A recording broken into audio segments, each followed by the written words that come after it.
பச்சை மிளகா ஊறுகாய் யாருக்கெல்லாம் பிடிக்குமோ கமெண்ட்டில் சொல்லுங்கள். ஏன்னா அவங்களுக்கான வீடியோ தான் இன்றைக்கி. பச்சை மிளகா ஊறுகாய், அதுவும் இன்ஸ்டன்ட் ஊறுகாய் தான் நம்ம பண்ண போகிறோம். எப்படி பண்ணுறதுன்னு பார்க்கலாமா? வாங்க. பச்சை மிளகாவை நல்லா கழுவி அதுக்கப்புறம் தண்ணி இல்லாமல் நல்லா தொடச்சி எடுத்துக்கலாம். காம்பை எடுத்துகிட்டு நேராக கட் பண்ணிக்கலாம். அதுக்கப்புறம் ஒரு பேனில் 1 ஸ்பூன் சோம்பு, 1/2 ஸ்பூன் வெந்தயம், 1 ஸ்பூன் சீரகம், 1 ஸ்பூன் கடுகு, தனியா 2 ஸ்பூன் எடுத்துக்கலாம். நல்லா ரோஸ்ட் பண்ணி எடுத்தோடனே நம்ம மிக்சி ஜாரில் போட்டு கொஞ்சம் தரிக்க நம்ம அரைச்சி எடுத்துக்கலாம்.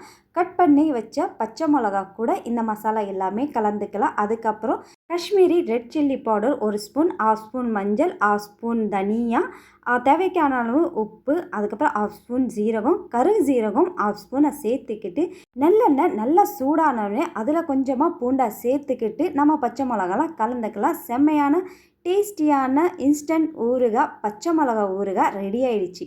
By by.